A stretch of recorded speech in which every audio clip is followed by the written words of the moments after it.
Hello and welcome everyone. I welcome all of you on this Dakshina e-learning platform, and I'm Dr. Rajiv Chandan, and today we are going to discuss the biology section of your recently conducted major test 1. ठीक है बच्चों, तो let's start. देखिए ये जो आपका paper हुआ था, obviously it's a full syllabus test, and जो फर्स्ट क्वेश्चन इसमें पूछा गया है आपका, that is the sperms employed for artificial insemination of cattle are stored in.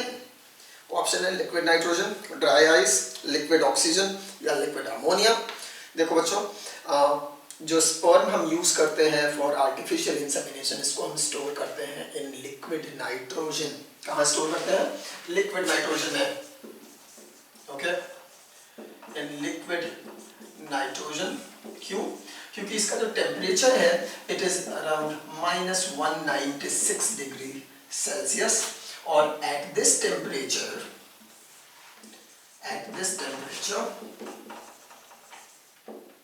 sperms can be stored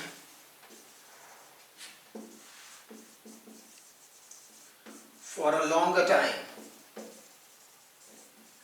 ठीक है जी, इसको बहुत लंबे समय के लिए हम स्टोर कर सकते हैं without affecting the viability of sperm. Okay, तो लिक्विड नाइट्रोजन में हम नॉट ओनली स्पर्म बल्कि और बहुत सारे बायोलॉजिकल सैंपल्स को स्टोर करते हैं, जैसे कि we also store certain cells at liquid nitrogen. हाँ जी, not only this, at this temperature even the cells can be stored. Okay, cells को भी हम लिक्विड नाइट्रोजन में स्टोर कर सकते हैं. ग्रेट. ओके, सो पहले क्वेश्चन का आंसर क्या होगा? Option number 1 liquid nitrogen. Let's move on to question number 2.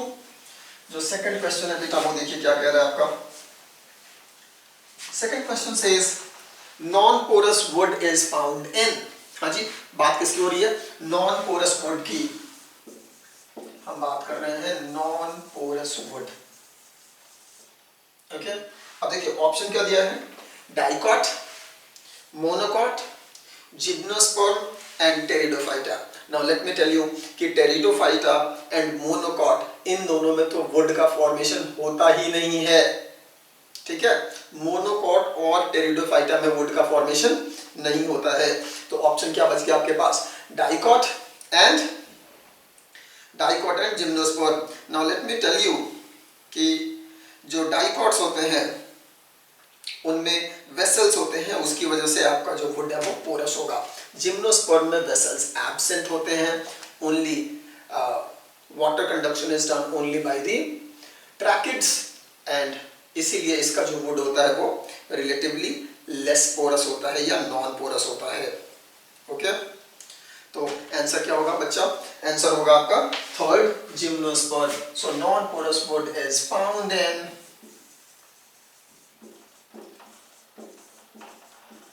Gymnosperms. ठीक है, तो ये आपका करेक्ट आंसर है, जिम्नोस्पर्म्स. ओके, क्यों है अब आपको समझ में आ गया है? क्योंकि यहाँ पे वेसल्स नहीं है. क्वेश्चन नंबर 3 देखिए. जो थर्ड क्वेश्चन है, it says a major characteristic of monocot root is presence of. ठीक है, तो a major characteristic of the monocot root is the presence of. पहला है scattered vascular bundles. नहीं जी, यहाँ पे रेडियल होते हैं. Second, vasculature without cambium. बिल्कुल मोनोकॉट है, मोनोकॉट में आपका सेकेंडरी ग्रोथ नहीं होता, यहाँ पे कैम्बियम नहीं होता है, इसीलिए vasculature without cambium would be right answer. Third है cambium sandwich between phloem and xylem along with radius. ये कैरेक्टरिस्टिक आपका कुकुरबिटेसी का होता है, जहाँ पे कि आपका डबल ओपन वेसल्स होते हैं. और फोर्थ है ओपन वैस्कुलर बंडल्स. ये भी नहीं होगा, इसीलिए आंसर क्या होगा? Option number 2.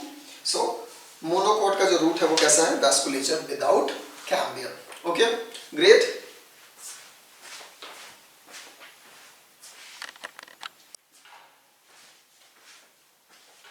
क्वेश्चन नंबर 4 क्या बोल रहा है?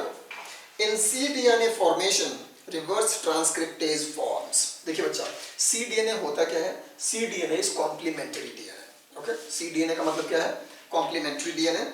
और इसमें रिवर्स ट्रांसक्रिप्टेज फॉर्म क्या करता है? देखिए, रिवर्स ट्रांसक्रिप्टेज इसमें एमआरएनए से डीएनए बनाता है। ठीक है, क्या होगा आपके पास?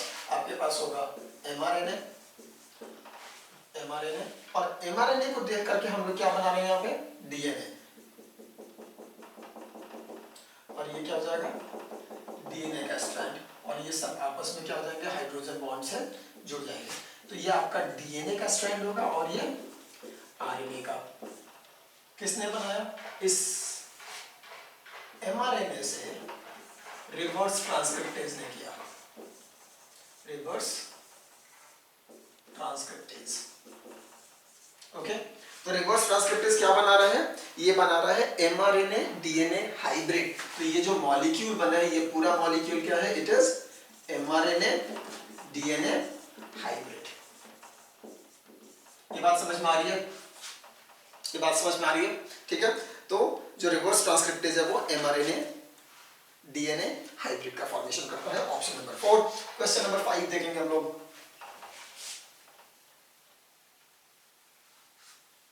देखिए क्वेश्चन नंबर 5 क्या कह रहा है? It says the zone at the edge of a lake और ocean which is alternatively exposed to air and immersed in water is called।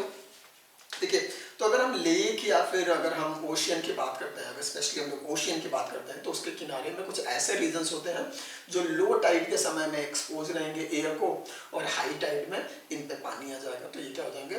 Covered हो जाएंगे, मतलब एयर के एक्सपोजर में नहीं रहेंगे। समझ में आ रहा है? लेक में भी ऐसा एक छोटा सा जोन होता है जहाँ पर उनकी छोटी छोटी लहरें आती हैं और जाती हैं, तो वो एरिया कंटिन्यूसली पानी से डूबता है और सूखा रहता है। ठीक है, so there is a zone at the edge of lake or ocean which is alternatively exposed to air and immersed in water। इसको हम लोग क्या बोलते हैं? we call it littoral zone। याद कर लेंगे, इसको हम लोग क्या बोलते हैं बेटा? we call it littoral zone। okay, so this is littoral zone। Question number 6 देखेंगे। क्वेश्चन नंबर 6 बोल रहा है oxytocin helps in. Okay, oxytocin किस में हेल्प करता है? फर्स्ट ऑप्शन है सिंथेसिस ऑफ मिल्क। नहीं जी, सिंथेसिस ऑफ मिल्क में कौन हेल्प करेगा? प्रोलैक्टिन, ऑक्सीटोसिन नहीं। Excessive urination? No. Parturition, child birth? Yes. Oxytocin का मेन फंक्शन क्या है? It is a birth hormone, और ये क्या करता है? जो यूट्रस में मायोमेट्रियम है उसका विगरस कॉन्ट्रैक्शन कराता है, सो दैट फीटस का एक्सपल्शन हो सके, यानी कि चाइल्ड बर्थ हो सके। ओके, सो ऑक्सीटोसिन का मेन काम क्या है? Parturition, formation of gametes. ये भी नहीं होगा, वो कौन कराएगा? एफएसएच। सो ऑप्शन नंबर 3, ऑक्सीटोसिन का मेन फंक्शन क्या है? पार्ट्यूरेशन। क्वेश्चन नंबर 7 देखेंगे। Which option is the correct for the region labeled A, B, C and D in the given diagram? और यहाँ पे जो डायग्राम दिया गया है बेटा, अगर आप ध्यान से देखो तो ये आपका पेक्टोरल गर्डल एंड योर फोरलिम्ब है। ठीक है, इसमें जो A है वो क्लाविकल है, B जो है वो स्कैपुला है। देखिए बेटा, A is your clavicle, B is your scapula, C is your humerus and D is your ulna। okay, तो clavicle, scapula, humerus and ulna, option A is your right answer। Question number 8 देखेंगे। Question number 8 क्या बोल रहा है? It says medical termination of pregnancy is safe during, see MTP, medical termination of pregnancy is safe only up to 12 weeks। कब तक? up to 12 weeks of pregnancy, that is up to first 3 months, first 3 months, that is in first trimester। बात समझ में आ रही है? Only in first trimester it is safe, उसके बाद ये सेफ नहीं होता है। Option number 2। क्वेश्चन नंबर 9 देखिए। क्वेश्चन नंबर 9 क्या बोल रहा है? Question number 9 says in CAM plants photophosphorylation occurs in. देखिए हम किसकी बात कर रहे हैं? हम बात कर रहे हैं यहाँ पे कैम प्लांट्स की, यानी कि हम सैक्युलेंट्स की बात कर रहे हैं। We are talking about plants like cactus, Opuntia. Okay, CAM plants में क्रैंज एनाटॉमी नहीं होती है। ठीक है जी, याद रखेंगे। सारा काम कहाँ होगा? उसी मेसोफिल सेल में। और यहाँ पे पूछ रहा है कि फोटोफॉस्फोराइलेशन भी कहाँ होगा? सेम मेसोफिल सेल में। समझ में आ रहा है? याद रखिए, कैम प्लांट्स में आपने क्या पढ़ा था? वहां पे कैम साइकिल पढ़ा था। एक ये मेसोफिल सेल था, और मेसोफिल सेल में ही यहाँ पे क्या था? वैक्यूल। इसी वैक्यूल में आपका ऑर्गेनिक एसिड के फॉर्म में कार्बन डाइऑक्साइड स्टोर हो रहा था ड्यूरिंग नाइट। ड्यूरिंग डे जब लाइट है तो फोटोफॉस्फोराइलेशन से एटीपी बनता है, NADPH बनता है, और फिर इस CO2 को वैक्यूल से निकाल करके यहाँ पर C3 साइकिल चलता है। तो सारा काम कहाँ होगा? In the mesophyll cell in case of CAM plants. Okay, यहाँ पे क्रैंज एनाटॉमी की बात नहीं करेंगे। क्रैंज एनाटॉमी से अगर आप कंफ्यूज हो रहे हो तो क्रैंज एनाटॉमी C4 प्लांट्स में होता है। ठीक है, चलिए तो ऑप्शन नंबर 2।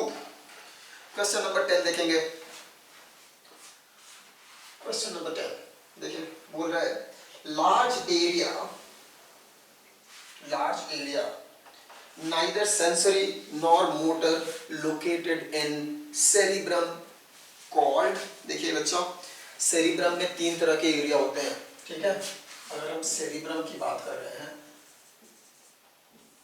तो यहाँ पर 3 तरह का एरिया है, सेंसरी, मोटर एंड थर्ड को हम बोलते हैं एसोसिएशन एरिया।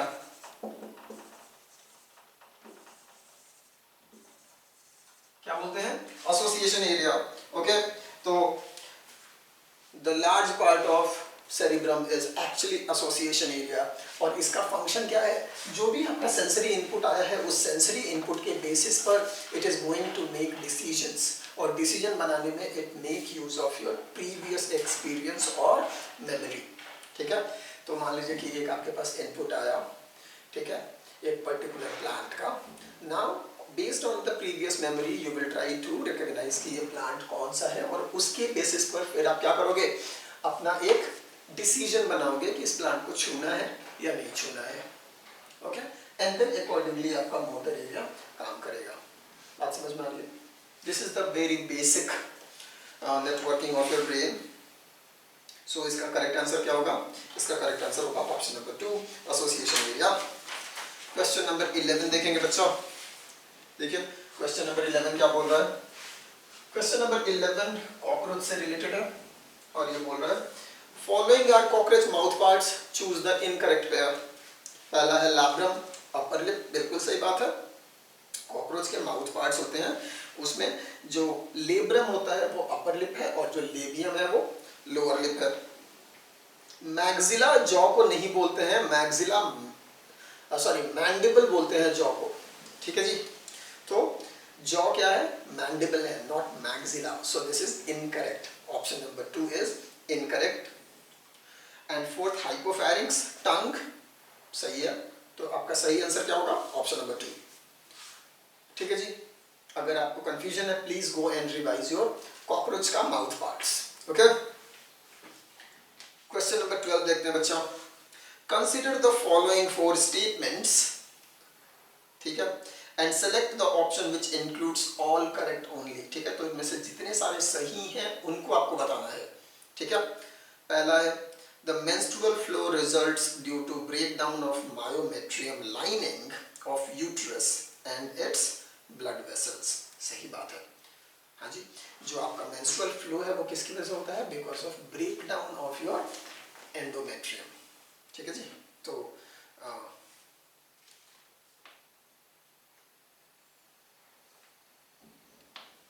अच्छा, the menstrual flow results due to breakdown of myometrium lining of the uterus and its blood vessel। नहीं जी, ये गलत हो गया है, यहाँ पे एंडोमेट्रियम होना चाहिए, ऑप्शन में लिखा हुआ है myometrium. So this statement is wrong. मैं फिर से रिपीट कर रहा हूँ, ध्यान दीजिए इसमें।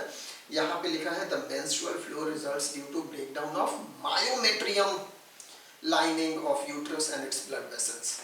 जबकि ब्रेकडाउन किसका होता है? एंडोमेट्रियम का। मायोमेट्रियम का ब्रेकडाउन नहीं होता है, इसीलिए ये स्टेटमेंट इनकरेक्ट है। ओके, ऑप्शन सेकंड देखिए, सेकंड बी स्टेटमेंट जो है, the secretion of acrosome helps the sperm enter into cytoplasm of ovum through the zona pellucida and the plasma membrane. Okay, so this is a correct statement. हाँ जी, जो acrosomal reaction होता है वो coronary radiata को हटाता है और फिर आपका फर्दर फर्टिलाइजिंग एंटी फर्टिलाइजिंग का रिएक्शन हो पाता है और स्पर्म की एंट्री हो पाती है in the ovum, right. So acrosome का जो सिक्रीशन है वो फर्टिलाइजेशन में हेल्प करता है, that is correct. Scientifically, it is correct to say that sex of the baby is determined by mother and not by father. It is incorrect. Scientifically, कौन determine करता है sex को? Father, because father produces two different kind of gametes, one with X, one without X. हाँ जी, तो in case of humans, the males are heterozygous, heterogametic. Females are homogametic.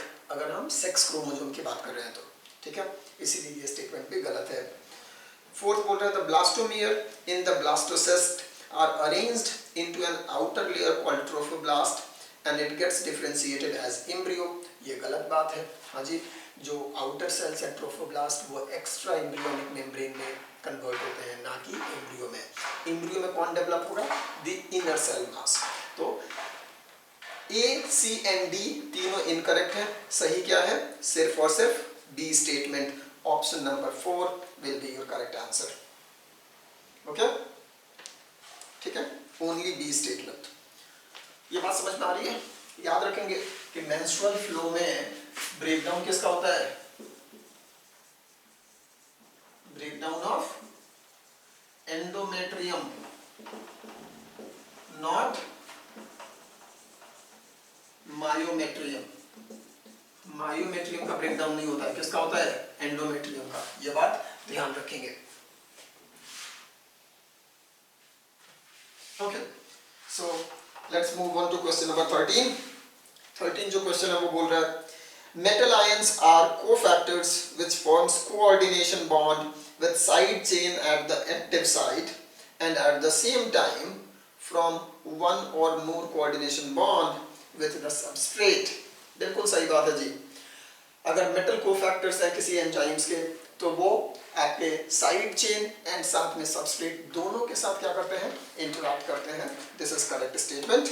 Option B जो है, statement जो B है वो बोल रहा है coenzymes are organic compounds and always their association with apoenzyme is permanent. नहीं जी, कोई भी होलो एंजाइम हो उसके जो कोफैक्टर्स होते हैं वो डिसोसिएबल होते हैं, ठीक है, यानी कि बाइंडिंग परमानेंट नहीं होती है। Okay, whether it could be organic और इनऑर्गेनिक। ऑर्गेनिक में इट कुड बी प्रोटीनेशियस और नॉन प्रोटीनेशियस। ठीक है जी, तो ये जो पार्ट है आपका स्टेटमेंट बी जो है वो इनकरेक्ट है, स्टेटमेंट ए करेक्ट है, इसीलिए option number 3 only A is correct. Question number 14 देखेंगे। In the inheritance of size of starch grain in Bison sativum, the F1 had phenotype that। देखो बच्चा, इस सवाल को करने से पहले आप एक बात समझो कि जब हम बात करते हैं gene for starch grain size in P, Bison sativum is P, right. तो स्टार्च ग्रेन साइज की अगर हम बात करते हैं तो ये जो जीन है वो क्या शो करता है? It shows incomplete dominance. ये क्या शो करेगा यहाँ पे? Incomplete dominance. यानी कि अगर आर जीन है तो स्टार्च साइज क्या होगा? Starch grain size will be large. अगर आर होगा तो starch grain size will be medium, बीच का होगा। और अगर स्मॉल आर है तो स्टार्च ग्रेन साइज क्या हो जाएगा? स्मॉल। ठीक है, यानी कि ये जो इनहेरिटेंस है वो कैसा है? Incomplete dominance. ओके, अगर इतनी इंफॉर्मेशन आपको याद है तो फिर ये क्वेश्चन आराम से बनेगा आपसे। ठीक है, ये बोल रहा है कि F1 में क्या होगा। याद कीजिए F1 की अगर हम बात कर रहे हैं तो फादर, हम लोग पैरेंटल क्रॉस कैसा लेते हैं, pure RR into RR। F1 सारे के सारे क्या बनेंगे, ठीक है। इसमें था लार्ज ग्रेन साइज, इसमें था स्मॉल ग्रेन साइज, यहां क्या आ गया है, मीडियम या इंटरमीडिएट। यानी कि ये जो है दिस F1 जनरेशन का जो कैरेक्टर है is like none of their parents, किसी भी पेरेंट के साथ मैच नहीं कर रहा है। ब्लेंडिंग इनहेरिटेंस का ये एग्जांपल बन गया है। ओके, इसीलिए ऑप्शन क्या सही होगा, option B, resembles none of the parents. ठीक है बच्चा, ये बात समझ में आ रही है। A very good question. चलिए क्वेश्चन नंबर 14 के बाद हम बात करेंगे किसकी, 15 की।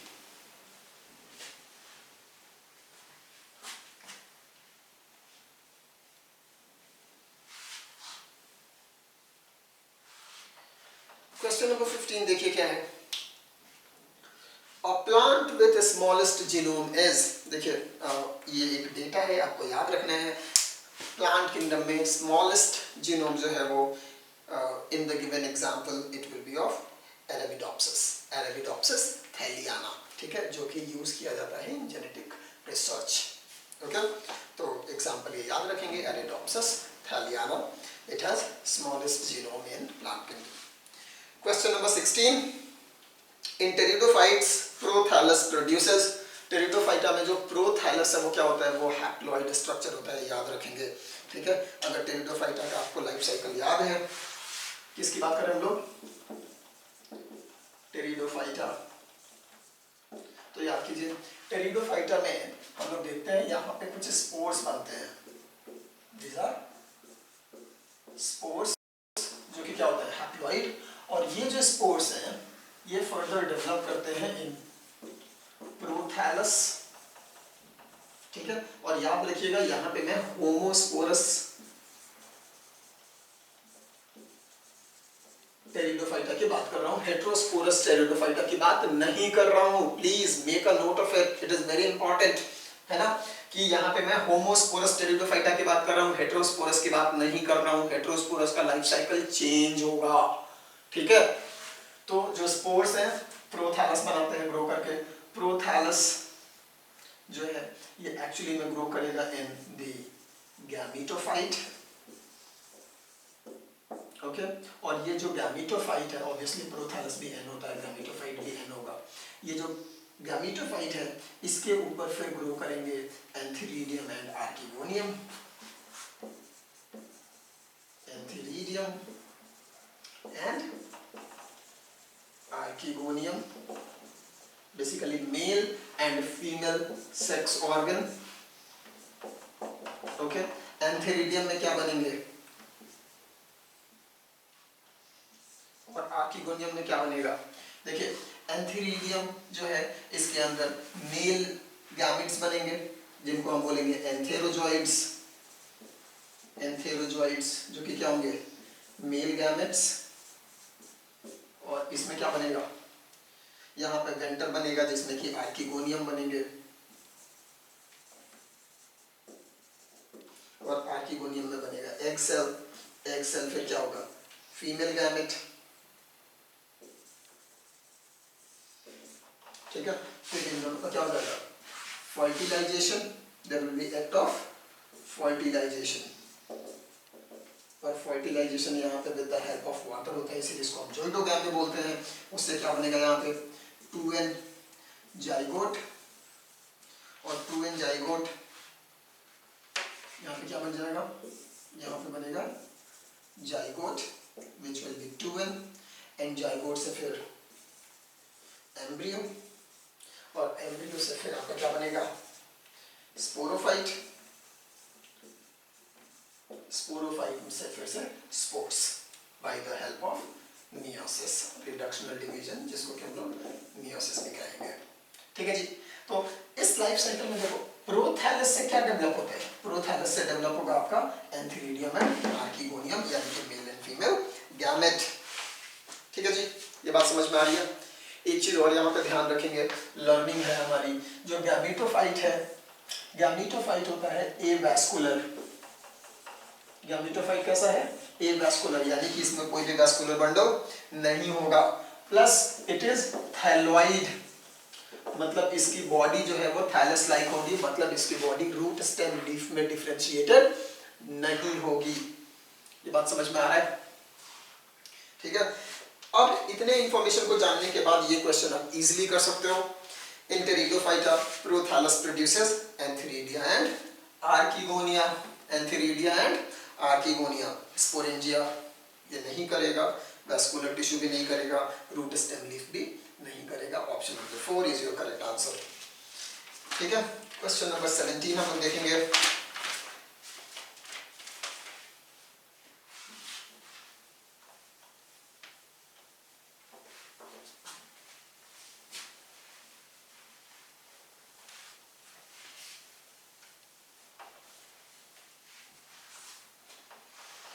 Question number 17.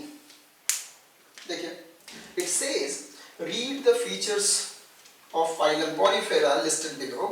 How many of these are misleading? Misleading का मतलब आप यहाँ पे समझ लोगे कि जो false हैं, incorrect हैं, ओके? ठीक है? तो देखो इसमें से कौन कौन सा incorrect है वो आपको बताना है। Mostly asymmetrical, yes, Porifera are asymmetrical, सही बात है ये। Calcareous sponges have a spongine fiber, नहीं जी। देखिए पॉरीफेरा को आपने 3 पार्ट में डिवाइड किया था, 3 फर्दर कैटेगरीज में डिवाइड किया है पॉरीफेरा के फाइलम को, and those are Calcarea, okay, Hexactinellida and Demospongiae. ठीक है, 3 पार्ट में आपने डिवाइड किया है। कैल्केरिया वो ग्रुप है जिसमें कि कैल्केरिकस स्पॉन्जेस हैं, यानी कि इनके जो स्पाइन्स हैं वो कैल्शियम कार्बोनेट के बने हुए हैं और इसमें स्पॉन्जिन फाइबर नहीं होता है। ठीक है जी। जो हेक्सेक्टेनेलिडा है वो ऐसा ग्रुप है जिसमें कि आपका जो स्पाइक्यूल्स है वो सिलिकॉन डाइऑक्साइड का बना है, ठीक है, और या फिर सिलिकॉन हाइड्रोक्साइड का बना है, ये कैल्शियम कार्बोनेट का नहीं बना है, ओके। और आपका जो थर्ड एंड लास्ट ग्रुप है डिमोस्पोंजिया, उसमें या तो स्पाइक्यूल्स एब्सेंट है या फिर अगर बना है तो वो सिलिकॉन का बना है या फिर स्पॉन्जीन फाइबर का बना है। ठीक है, मतलब क्या है कि स्पॉन्जीन फाइबर कभी भी कैल्केरियस या कैल्केरी फैमिली में प्रेजेंट नहीं होते हैं, इसीलिए सेकंड ऑप्शन क्या है? इनकरेक्ट। थर्ड देखो, gemmules are exogenous buds, no जी। जो गेम्यूल्स होते हैं वो क्या होते हैं? एंडोजीनस बर्ड्स होते हैं in case of Porifera. And D बोल रहा है fertilisation is external and development is direct, this is incorrect. Fertilisation is internal and cross with indirect development. ठीक है जी। तो यहाँ पे बच्चा आप लोग लर्निंग क्या करोगे कि पॉलीफेरा में, फाइलम पॉलीफेरा में सबसे पहली बात कि जो calcareous sponges do not have spongine fiber, नहीं होता। सेकेंड लर्निंग आपकी क्या हो गई है कि gemmules, these are endogenous birds, exogenous नहीं होते हैं बल्कि क्या होते हैं? एंडोजीनस बर्ड्स होते हैं। और थर्ड आपकी क्या लर्निंग हो गई है कि in case of Porifera the fertilization is cross and internal due to protogyny condition, protogynous condition. And fourth आपकी लर्निंग क्या हो गई है कि जो डेवलपमेंट है वो कैसा है? इनडायरेक्ट। ठीक है जी, याद रहेगा। सो देयरफॉर इसमें 3 ऐसे स्टेटमेंट है जो कि मिसलीडिंग है यानी कि इनकरेक्ट है। सो आंसर क्या होगा आपका? Option number 1, 3 is your right answer. ठीक है, देखिए हर एक क्वेश्चन जो है वो आपके लिए एक माइक्रो टॉपिक है, उससे बहुत कुछ आपको सीखने को मिलेगा। Keep learning, this will improve your understanding of biology. Okay, चलिए क्वेश्चन नंबर 18 देखेंगे हम लोग।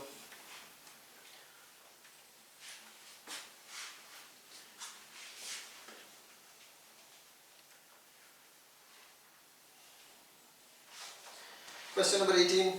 tRNA attach to large subunit of ribosome with the help of which loop? देखिए अगर आप tRNA की बात कर रहे हैं तो tRNA का स्ट्रक्चर कुछ ऐसा था.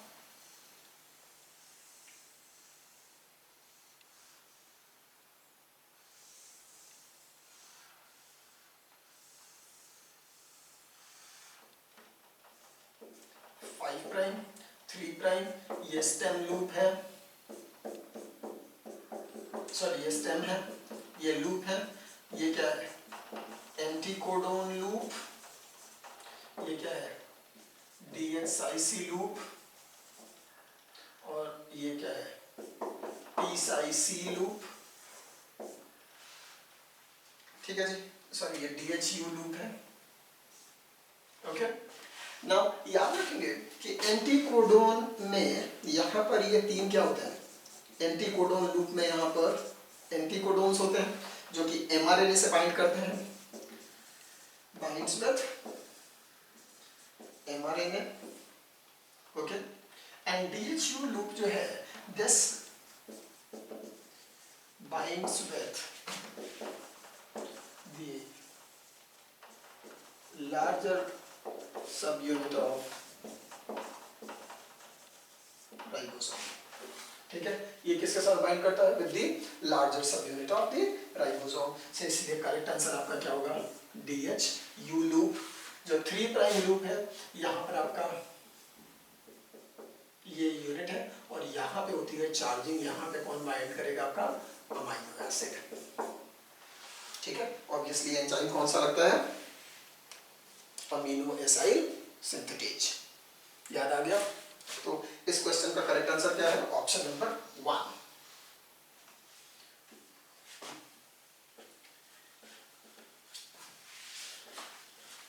चलिए क्वेश्चन नंबर 19 हम लोग देख रहे हैं. The basis of modern taxonomy studies are external and internal structure. Yes, structure of cell, हाँ जी साइटोटैक्सोनॉमी होती है. डेवलपमेंटल प्रोसेस, बिल्कुल. फाइलोजेनेटिक्स, इकोलॉजिकल इंफॉर्मेशन, यस इसका भी यूज करते हैं. इसीलिए जो मॉडर्न टैक्सोनॉमी है उसमें हम इन सब का यूज करते हैं. Option number D is your correct answer. Question number 20 देखेंगे. क्वेश्चन नंबर 19 और 20 रिपीट हो गया है. ठीक है, तो answer will remain the same. Question number 21 देखेंगे हम लोग. बच्चा देखिए क्वेश्चन नंबर जो 21 है वो बोल रहा है large holes in Swiss cheese are due to production of large amount of CO2 by a bacteria called Propionibacterium sermani. याद होगा आपको, राइट, NCERT का लाइन है. तो Propionibacteria sermani is what, क्या है, वो एक बैक्टीरिया है. इसीलिए करेक्ट आंसर क्या होगा, ऑप्शन नंबर 1. क्वेश्चन नंबर 22 देखेंगे.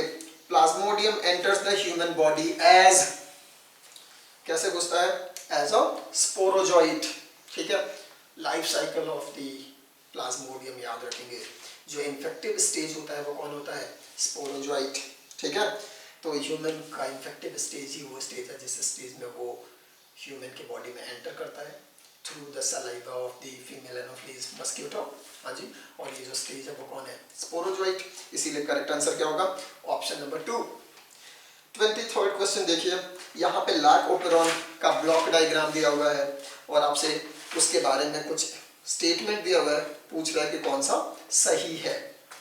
Only ZYA genes are transcribed, ये गलत बात है. यहाँ पे ZYA and I gene are transcribed. ठीक है बच्चा, ध्यान रखेंगे. जो पहला है उसमें हम लोग याद रखेंगे ZYA और साथ में यहाँ पे I जीन भी तो था, आर ट्रांसक्राइब्ड. ठीक है, तो कौन कौन से जीन ट्रांसक्राइब हो रहे हैं, I, Z, Y and A, ये सब ट्रांसक्राइब हो रहे हैं. इसलिए पहला स्टेटमेंट गलत है. दूसरा बोल रहा है RNA polymerase binds to operator site. बिल्कुल नहीं, RNA पॉलीमरेज कहाँ बाइंड करता है, इन द प्रमोटर साइट, ना कि ऑपरेटर साइट. ओके, तो दूसरा क्या बोल रहा है, RNA polymerase binds to promoter site, not operator site. Third बोल रहा है glucose inhibits expression of structural genes. Yes, that is correct. हाँ जी, अगर glucose and lactose both are present,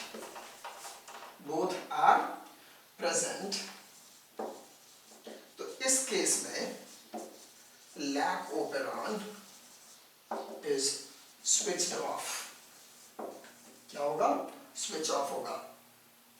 ये चीज याद रखेंगे. हाँ जी, ये थोड़ा सा आपके एनसीईआरटी के सिलेबस के बाहर है, पर ध्यान रखिएगा कि अगर ग्लूकोज और लैक्टोज दोनों ही मीडियम में प्रेजेंट है तो उस केस में लैक ओपेरॉन क्या रहता है? ऑफ. ऑन नहीं होगा. क्यों? बैक्टीरिया का फेवरेट खाना इज ग्लूकोज, नॉट लैक्टोज. इसीलिए वो पहले ग्लूकोज को मेटाबोलाइज करेगा और जब ग्लूकोज खत्म हो जाएगा मीडियम में तब वो लैक ओपेरॉन को ऑन करेगा टू यूटिलाइज दी लैक्टोज. नहीं तो लैक ओपेरॉन बंद रहेगा, लैक्टोज का यूटिलाइजेशन नहीं होगा. कब तक? जब तक कि ग्लूकोज है मीडियम में. समझ में आ रहा है? इसीलिए थर्ड स्टेटमेंट बिल्कुल सही है. फोर्थ बोल रहा है binding of RNA polymerase to promoter site is inhibited by allolactose. बिल्कुल नहीं. आपने क्या पढ़ा है? एलोलैक्टोज इसको क्या करेगा?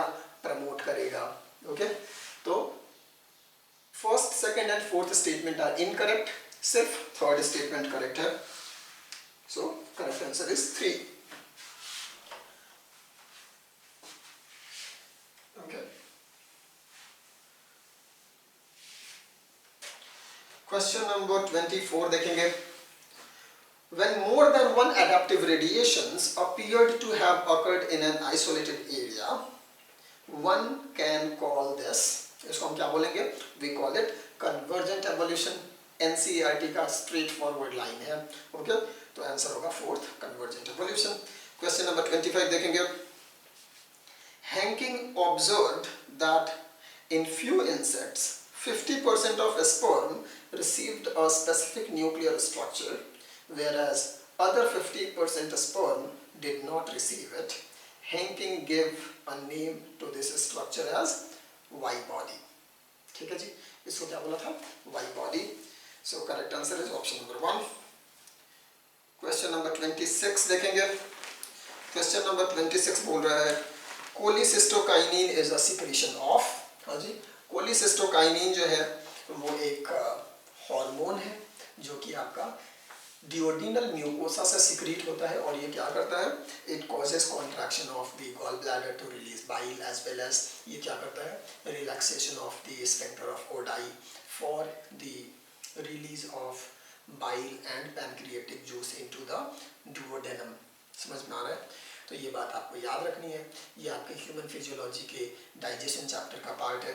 ठीक है, तो करेक्ट आंसर क्या होगा? Option number 3, duodenum and makes the gallbladder to contract and release bile. ठीक है, क्वेश्चन नंबर 27 देखेंगे. Division of centromere found in. ठीक है जी, सेंट्रोमियर का डिवीजन कहाँ होता है? देखो बच्चा, सेंट्रोमियर का डिवीजन कब होगा? जब आपके सिस्टर क्रोमैटिड्स का सेपरेशन होना है. मान लीजिए कि ये दोनों क्या है? Sister chromatids. यहाँ पे काइनेटोकोर है और इनसे अटैच है आपके स्पिंडल फाइबर्स. जब यहाँ पे काइनेटोकोर का स्प्लिटिंग होगा तो उसकी वजह से क्या होगा?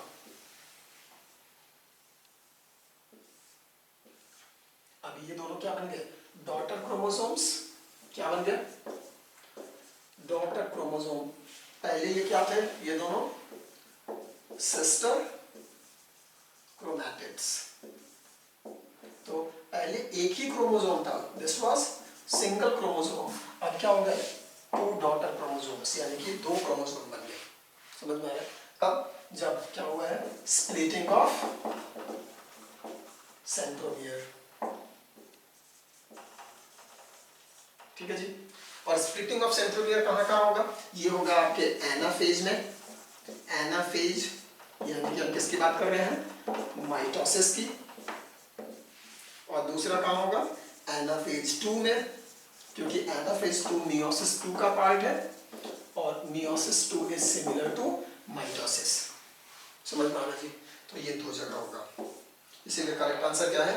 Option number 4, second and third. Okay,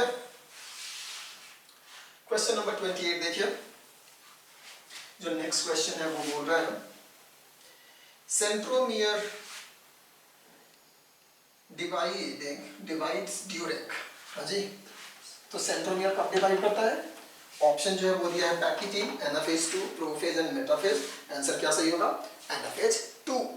okay, सो 28 का आंसर क्या होगा? Second. I think similar question है 27, 28। क्वेश्चन नंबर 29 देखिए, correct sequence of HIV infection is. तो देखिए सबसे पहले HIV इन्फेक्शन में क्या होता है? सबसे पहले आपका जो वायरस है वो अटैच करता है to the host. Okay, attachment के बाद क्या होता है? वो अपना RNA जो है, ओके, जो वायरल RNA है, viral RNA is injected into host. ठीक है जी, तो होस्ट सेल के अंदर आपका क्या आ गया? Viral RNA। ये क्या है? Viral RNA। और फिर क्या होगा? वायरल RNA का होगा रिवर्स ट्रांसक्रिप्टेज से DNA का फॉर्मेशन। अब यहाँ क्या बन गया? Viral DNA। और फिर वायरल DNA जा करके कहाँ चला जाएगा? Into the nucleus. और फिर वायरल DNA का क्या हो जाएगा? Integration into host genome.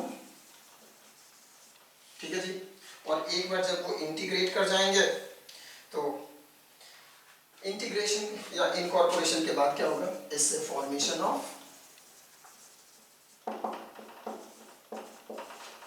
New viral RNA, और फिर ये जो नया वायरल RNA है उससे प्रोटीन बनेगा, और फिर क्या होगा? Production of new viral particles. ठीक है जी, इसीलिए करेक्ट आंसर क्या होगा? करेक्ट आंसर आपका होगा ऑप्शन नंबर 2, CAEBD। ठीक है, तो ये जो आपका पूरा का पूरा मैकेनिज्म है वायरल इन्फेक्शन का, उसको आप लोग ध्यान से पढ़ेंगे, याद रखेंगे। मैं फिर से बोल रहा हूँ, सबसे पहले क्या होगा? जो वायरस है वो होस्ट सेल पे बाइंड करेगा। ओके, बाइंडिंग के बाद क्या होगा? वो अपने जीनोम को इंजेक्ट करेगा इनटू द होस्ट सेल। ठीक है, फिर क्या होगा? इसका जो RNA है वो रिवर्स ट्रांसक्रिप्टेज के हेल्प से किसमें कन्वर्ट होगा? DNA में। फिर ये जो DNA है वो जाएगा न्यूक्लियस में। न्यूक्लियस में फिर ये किसमें कन्वर्ट होगा? सॉरी, ये किसमें इनकॉर्पोरेट होगा? Into the host chromosome. और जब एक बार इंटीग्रेट हो जाएगा तो ये या तो वहाँ पे बहुत लंबे समय तक के लिए ऐसे ही पड़ा रहेगा इंटीग्रेटेड फॉर्म में, इसको हम बोलेंगे लाइसोजेनिक साइकिल, या फिर ये इमीडिएटली वहाँ से अपना वायरल RNA प्रोटीन बनाना चालू कर देगा, जिसको हम बोलेंगे lytic cycle. Okay, lytic cycle में ये अपना RNA बनाया, RNA से प्रोटीन बना, फिर ये RNA और प्रोटीन का क्या होगा? आपका इंटीग्रेशन होगा, पैकेजिंग होगी, और पैकेजिंग होकर के नया वायरस पार्टिकल्स बनेंगे, और फिर होस्ट सेल को तोड़ेंगे and millions of virus particles will be released for fresh infection. ये आपका पूरा का पूरा साइकिल होता है वायरल इन्फेक्शन का, इसको ध्यान रखेंगे। Okay, so this was question number 29।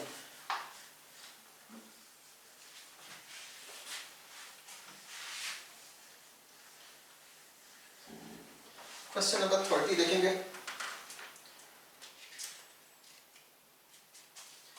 Question number 30 क्या बोल रहा है? A place in India which is famous for human fossil. यह है शिवालिक हिल्स। ठीक है जी, तो शिवालिक हिल्स में आपको शिवापिथिकस मिले थे, इसलिए Shivalik hills is famous for human fossils. Option number 3। Question number 31, to proved the DNA replication is semi-conservative. Matthew Michelson and Franklin Stahl performed their experiment in which year? तो देखो Michelson and Stahl का जो N15 वाला जो आपका experiment है वो किया था इन द ईयर 1958 में। Okay, so option 4 is correct, 1958। कैसे याद रखेंगे? 11 years आफ्टर योर इंडिपेंडेंस, 1947 11 जोड़ेंगे 1958। ओके, तो 1958 में आपका मिचेल्सन एंड स्टॉल का एक्सपेरिमेंट हुआ था which proved the semi conservative mode of DNA replication. Question number 32, final electron acceptor in ETS कौन होता है? इलेक्ट्रॉन ट्रांसपोर्ट चेन में final electron acceptor is oxygen. और इस इलेक्ट्रॉन को लेकर के वो हाइड्रोजन के साथ बाइंड करके क्या बनाता है, वाटर। ठीक है जी, इसीलिए फाइनल इलेक्ट्रॉन एक्सेप्टर कौन है, oxygen atom. Okay, oxygen. Question number 33, which of the following event will not occur during succession. हाँ जी, सक्सेशन के टाइम पे क्या नहीं होगा, चेंज इन स्पीसीज डाइवर्सिटी नहीं जी, जैसे जैसे सक्सेशन आगे बढ़ता है जो आपका स्पीसीज डाइवर्सिटी है वो चेंज होती है और ये इंक्रीज होती है। समझ में आ रहा है, स्पीसीज डाइवर्सिटी क्या होगी, इंक्रीज होगी, तो ये स्टेटमेंट सही है। सेकंड बोल रहा है increase in number of organisms, yes, number of organisms क्या होंगे, इंक्रीज होंगे, तो ये भी सही है। डिक्रीज इन बायोमास, बिल्कुल नहीं जी, अगर मान लो कि नंबर ऑफ ऑर्गेनिजम्स इंक्रीज हो रहा है, स्पीसीज के टाइप भी इंक्रीज हो रहे हैं, तो बायोमास भी क्या होगा, इंक्रीज होगा, ना कि डिक्रीज होगा। ठीक है, इसीलिए third option is incorrect, biomass क्या होगा, इंक्रीज होगा, डिक्रीज नहीं होगा। एंड फोर्थ बोल रहा है all of the above events will not occur, this is incorrect. Okay, so option number 3 is your correct answer. Okay, question number 34, रोजी is a transgenic cow. क्या है, फर्स्ट ट्रांसजेनिक काउ जो थी उसका नाम है रोजी, मतलब था Rosie, now she is dead. Okay, और रोजी में हमने क्या डाला था, gene for human alpha lactalbumin, तो इसका जो मिल्क था it was very much similar to the human milk and appropriate for baby feeding. ठीक है, इसीलिए ऑप्शन नंबर 1। क्वेश्चन नंबर 35 देखिए, how many of the following are not concerned with global warming. पहला, 3 mile island and Chernobyl incident, ये दोनों जो है वो न्यूक्लियर ब्लास्ट के इंसिडेंट्स हैं, ये ऐसे साइट्स हैं जहाँ पे न्यूक्लियर एक्सीडेंट्स हुए थे। ठीक है, इनका ग्लोबल वार्मिंग से कोई लेना देना नहीं है, इनका किससे लेना देना है, न्यूक्लियर पॉल्यूशन से। B, El Nino and La Nina effect, yes, El Nino and La Nina जो इफेक्ट है दोनों किसकी वजह से होता है, this happens because of the global warming. तो ग्लोबल वार्मिंग की वजह से जो आपके विंड करेंट्स हैं उनका पैटर्न चेंज होता है and that causes increased rainfall in unpredicted timings. ठीक है, और इनको हम El Nino and La Nina effect के नाम से जानते हैं, वार्म करंट है, कोल्ड करंट है। ठीक है, तो ये आपका ग्लोबल वार्मिंग से होता है, second is correct. Montreal protocol, देखिए बेटा मॉन्ट्रियल प्रोटोकॉल हुआ था on the production of, on the cutting down of the production of CFC and CFC is a ozone depleting gas. Eight the same time ये आपका global warming भी cause करता है। ठीक है, लेकिन मेनली ये क्या है, this is mainly ozone depleting substance, तो इसका ग्लोबल वार्मिंग से कम लेना देना है, ज़्यादा किससे लेना देना है, ओजोन डिप्लीशन से, तो मॉन्ट्रियल प्रोटोकॉल भी नहीं होगा। D, skin cancer and cataract, skin cancer and cataract जो है ये होता है आपका because of UV radiation, ozone depletion की वजह से, तो इसका भी ग्लोबल वार्मिंग के साथ कुछ लेना देना नहीं है। And CO2 fertilisation effect, that occurs because of increased CO2 concentration in atmosphere, इसका ग्लोबल वार्मिंग के साथ लेना देना है। इसीलिए A, C एंड D 3 जो ऑप्शंस हैं उनका आपका ग्लोबल वार्मिंग से कोई लेना देना नहीं है, option number 2 is your correct answer. ठीक है, great, let's see question number 36।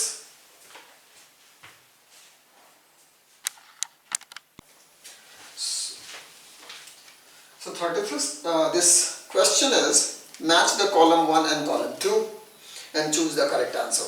ठीक है, तो देखो जो कॉलम 1 है उसमें लिखा हुआ है tropical, sub tropical, temperate, arctic and north pole.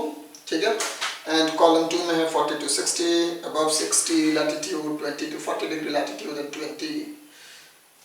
0 to 20 latitude।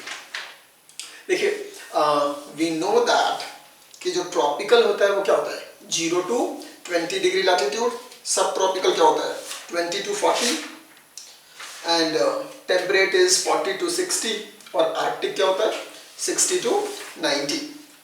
ठीक है, इसीलिए करेक्ट आंसर क्या होगा हमारा, ऑप्शन नंबर 4। क्वेश्चन नंबर 37 देखेंगे, which of the following are example of conditional reflex. देखिए बच्चा हमने दो तरह का रिफ्लेक्स पढ़ा है, एक कंडीशनल रिफ्लेक्स और दूसरा unconditional reflex. Okay, conditional reflex वो होता है जो कि हम अपने लाइफ टाइम में सीखते हैं. ओके, एक कंडीशन लगा हुआ है रिफ्लेक्स के लिए, and that condition is learning and practice. समझ में आ रहा है? इसको हम कंडीशनल रिफ्लेक्स बोलते हैं. कुछ ऐसे भी रिफ्लेक्स होते हैं जिनको कि आपको सीखने की जरूरत नहीं है, जो बाय बर्थ होते हैं, उनको हम क्या बोलते हैं? Unconditional reflex. ओके, तो रिफ्लेक्स कितने तरह के हो गए? दो तरह के, conditional and unconditional. Okay, conditional reflex का एग्जांपल देखिए क्या होगा. Playing guitar, you have to learn it, right? तो playing guitar is a conditional reflex. या फिर swimming, singing, cycling, your handwriting, बात समझ में आ रही है? योर इंटेलिजेंस, ये सब कुछ क्या है? ये सब जो है ये आपका कंडीशनल रिफ्लेक्स है. Okay, unconditional reflex like knee jerk, coughing, sneezing, yawning, ये सब क्या है? This all are unconditional reflex. बात समझ में आ रही है? तो ये जो क्वेश्चन है इसमें से B playing guitar and C swimming, singing and cycling, ये दो ऑप्शन ऐसे हैं जो कि कंडीशनल रिफ्लेक्स का एग्जांपल है. इसीलिए करेक्ट आंसर आपका क्या होगा? ऑप्शन 2. क्वेश्चन नंबर 38 देखेंगे. The ascending limb of loop of Henle is permeable for. देखिए याद रखो बच्चों, यहाँ पे क्या पूछ रहा है? ascending limb of loop of Henle. ठीक है, ascending limb किसके permeable होता है? Electrolyte, specially sodium and chloride. ठीक है, इसीलिए करेक्ट आंसर क्या है? Option number 3. क्वेश्चन नंबर 39 देखेंगे. Which of the following is a transparent tissue? Okay, tendon, fibrous cartilage, hyaline cartilage, all of these. जिन्हें जो हाइलिन कार्टिलेज होता है वो थोड़ा ट्रांसपेरेंट होता है, इसीलिए हम इसको ग्लास लाइक अपीयरेंस होता है, ग्लास कार्टिलेज भी बोल सकते हैं इसको. फाइब्रस कार्टिलेज और टेंडन जो होते हैं वो ओपेक होते हैं, ये ट्रांसपेरेंट नहीं होते हैं, इसीलिए option number 3. Question number 40. The highest DDT concentration in aquatic food chain cell occur in. ठीक है, देखो DDT का क्या होता है? बायोमैग्निफिकेशन. DDT का क्या होगा? बायोमैग्निफिकेशन. और बायोमैग्निफिकेशन में हमने क्या पढ़ा है कि हाईएस्ट लेवल कहां होगा? हाईएस्ट कंसंट्रेशन जो होगा will be in highest trophic level. कहां होगा? हाईएस्ट ट्रॉफिक लेवल में, हाँ ना? ठीक है जी. और यहाँ पे जो एक्वेटिक फूड चेन है इसके हिसाब से जो ऑप्शन दिया है उसमें है इंसेक्ट, ईल, स्टॉर्क एंड जू प्लैंटन्स. जू प्लैंटन्स प्रोड्यूसर है, लोवेस्ट ट्रॉफिक लेवल है वो. एंड जो स्टॉर्क है, स्टॉर्क बेटा एक तरह की बर्ड होती है. स्टॉर्क क्या है? It is a aquatic bird जो कि किस पे फीड करती है? फिशेस पे. इसीलिए एक्वेटिक फूड चेन में स्टॉर्क क्या है? वो हाईएस्ट ट्रॉफिक लेवल पे है. स्टॉर्क हाईएस्ट ट्रॉफिक लेवल पे है, इसीलिए सबसे अधिक डीडीटी का कंसंट्रेशन कहां होगा? स्टॉर्क में. Option number 3. Okay, I hope clear है ये सब. चलिए क्वेश्चन नंबर 41. 41 में क्या है? Which of the following place have sub-zero temperature? Sub-zero का मतलब जीरो से कम, right? High altitude place, बिल्कुल. जैसे जैसे हम ऑल्टीट्यूड में ऊपर जाते हैं, अगर आप एक पहाड़ को क्लाइंब करोगे, ऊपर जाओगे, क्या होगा? आपका ऑल्टीट्यूड बढ़ेगा, टेम्परेचर कम होगा, एक सर्टेन टेम्परेचर आएगा, उसके बाद से जीरो से भी कम हो जाएगा, बर्फ जमने लगेगी वहाँ. ठीक है, तो हाई ऑल्टीट्यूड पे सब जीरो टेम्परेचर होता है. सही है, बिल्कुल. Hydrothermal vents have higher temperature. ठीक है, उसमें सब जीरो टेम्परेचर नहीं होता, बल्कि वहाँ क्या होता है? हॉट टेम्परेचर होता है. पोलर एरिया, बिल्कुल पोलर एरिया में माइनस में होता है टेम्परेचर, सब जीरो होता है. ट्रॉपिकल डेजर्ट, देखिए बेटा डेजर्ट दो तरह के होते हैं, एक है ट्रॉपिकल डेजर्ट और दूसरा है टेम्परेट डेजर्ट. ट्रॉपिकल डेजर्ट में गर्मी होती है, लेकिन जो टेम्परेट डेजर्ट है, जिनको हम कोल्ड डेजर्ट भी बोलते हैं, जैसे मंगोलियन डेजर्ट, वहाँ पे टेम्परेचर आपका बिलो जीरो होता है, वो भी डेजर्ट है. तो डेजर्ट दो तरह के हैं, hot desert and cold desert. जो ट्रॉपिकल डेजर्ट है वो कैसा है? हॉट डेजर्ट है, इसीलिए यहाँ पे जीरो के नीचे नहीं जाएगा. इसीलिए आंसर क्या लगाएंगे? A and C, high altitude place and polar area. Okay, great.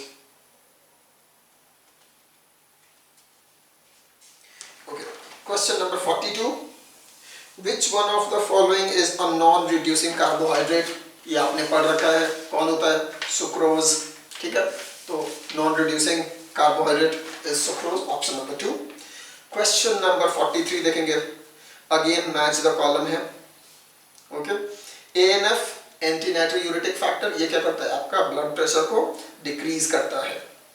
MSH melanocyte stimulating hormone है और ये पिगमेंटेशन के लिए रिस्पॉन्सिबल है। जीआईपी गैस्ट्रो इनहिबिटरी पेप्टाइड है ये, ठीक है जी, और ये क्या करता है? Inhibits gastric secretion. TCT thyrocalcitonin है बेटा ये, और ये क्या करता है? It regulates the blood calcium level. Specifically क्या करता है? It lowers the blood calcium level. ठीक है, तो करेक्ट आंसर क्या होगा? Option number 4। क्वेश्चन 44 देखेंगे बेटा, which is not true for PCR polymerase chain reaction. पहला है PCR can amplify very small amount of DNA, that is correct. It can be used to detect HIV in suspects, बिल्कुल सही बात है। Only RNA can be used as a primer, this is a wrong statement. Okay, PCR के लिए आप RNA के साथ साथ DNA primers का भी यूज कर सकते हैं। Okay, so this is a incorrect statement. And fourth है use TAC polymerase, बिल्कुल सही बात है। हाँ जी, PCR रिएक्शन में हम लोग किसका यूज करते हैं? We use TAC DNA polymerase. TAC is for Thermus aquaticus, क्योंकि ये जो DNA polymerase है ये हायर टेम्परेचर पे स्टेबल रहता है। Okay, so option number 3 is the incorrect option. Question number 45 देखेंगे हम लोग, a bacteriophage and fungi are alike in that both। ठीक है, देखो याद रखो, हम लोग बात कर रहे हैं बैक्टीरियोफाज और फंजाई की। ठीक है जी, अगर हम बात करते हैं बैक्टीरियोफाज की, जैसे कि फाज 174, तो बैक्टीरियोफाज का जो जीनोम होता है वो कैसा होता है? Double stranded DNA. और अगर हम बात करते हैं फंजाई की, तो फंजाई का भी कैसा होता है? Double stranded DNA.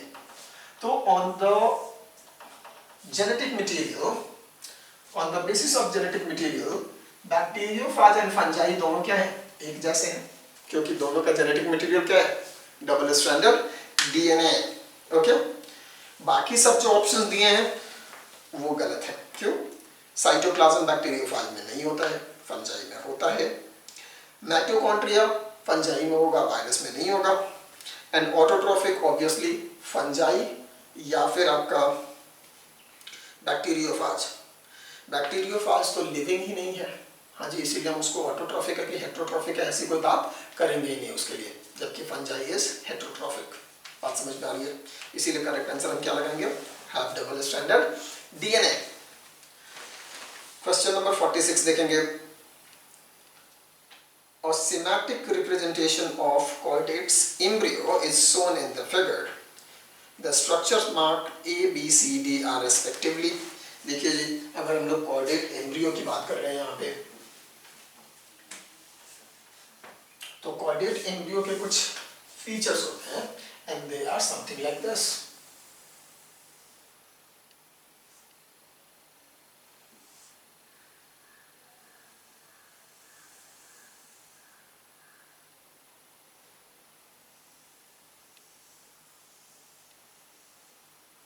राइट, ये एलिमेंट्री कनाल है, ये आपका फेरिंग्स है, और फेरिंग्स में यहाँ पर क्या होंगे? On the either side paired pharyngeal gill slits होंगे।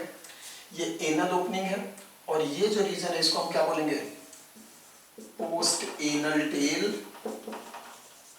ठीक है जी, ये क्या है आपके? Paired pharyngeal gill slits. ठीक है, इसके अलावा यहाँ पर क्या होगा? यहाँ पर होगा आपका नोटोकॉर्ड। ठीक है जी, और इसके डॉर्सल साइड में यहाँ पर होगा डॉर्सल हॉलो नर्व कॉर्ड। ठीक है, तो सबसे बाहर क्या हो गया? डॉर्सल हॉलो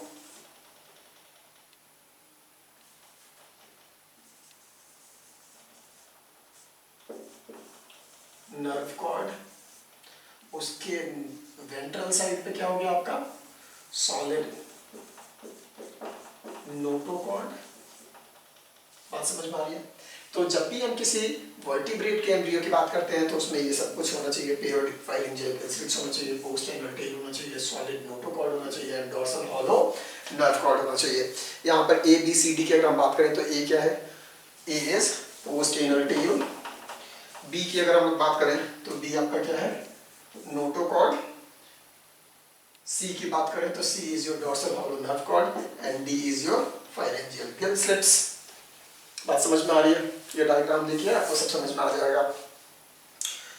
क्वेश्चन नंबर 47 देखेंगे। Question number 47, capacitation refers to changes in the. Capacitation क्या होता है बेटा? Capacitation is the changes in the sperm before fertilisation. Basically capacitation में क्या होता है? कैपेसिटेशन में हम देखेंगे जो आपका मेम्ब्रेन है in the head part of the sperm that gets slowly worn out। हाँ जी, तो वो पतला होने लगता है, वो डैमेज होने लगता है। This process is called capacitation। ठीक है, और कैपेसिटेशन मेनली कहाँ होता है? In the female genital tract. Okay, तो इसका करेक्ट आंसर क्या होगा? Option 4, sperm before fertilisation. Question number 48 देखेंगे। Molluscans have mantle cavity which is located between। देखो बेटा, mantle जो होता है वो molluscans में होता है, और ये जो cavity है this is space between mantle and the visceral hump, ना कि between mantle and the shell। याद रखेंगे इस बात को, ठीक है जी। करेक्ट आंसर क्या होगा? Option number 2। क्वेश्चन नंबर 49 देखेंगे। Choline is a part of. देखिए यहाँ पर थोड़ी सी चीजें देख लीजिए, हम लोग बात कर रहे हैं किसकी? कोलिन की। Choline is an alcohol. ये क्या है बेटा? अल्कोहल है, ठीक है। अगर हम लोग बात करते हैं लेसिथीन की, लेसिथीन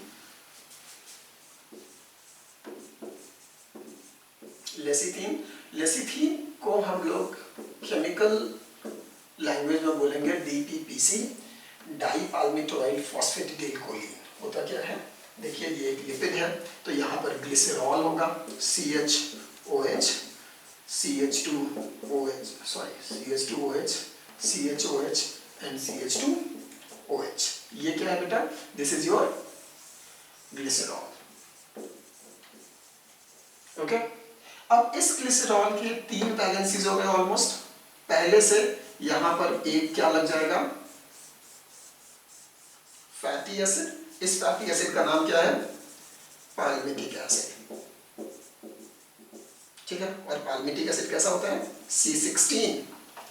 दूसरे से भी अगर मान लो कि मैं क्या लगा दूं, एक और पाल्मिटिक एसिड, ये भी क्या हो गया? C16। और जो तीसरा OH ग्रुप है, इसकी O के साथ अगर मैं मान लो लगा दूं एक फॉस्फेट ग्रुप, और इस फॉस्फेट के साथ दूसरे एंड पे लगा दूं एक अल्कोहल, और ये अल्कोहल अगर कोलिन है तो ये बन गया डाईपाल्मिटोइल, 2 पाल्मिटिक एसिड है, फॉस्फेटिडिल कोलिन, और इसी को हम लोग कॉमनली क्या बोलते हैं बेटा? लेसिथीन, ठीक है जी। तो जो लेसिथीन है उसमें choline as an alcohol group होता है, इसीलिए करेक्ट आंसर आपका क्या होगा? Option number 3, lecithin. अगर आप बात करोगे सिफेलिन की, तो सिफेलिन में होता है इथेनोलामीन, ठीक है जी। वहां पे बिल्कुल सेम ऐसा ही होगा, लेकिन कोलिन की जगह क्या लगा होगा? इथेनोलामीन, ठीक है।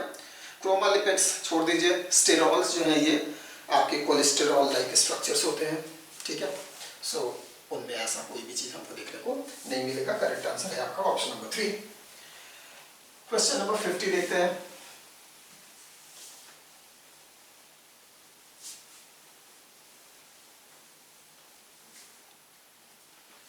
जो 50th क्वेश्चन है, it says incomplete digestive system और alimentary canal is found in.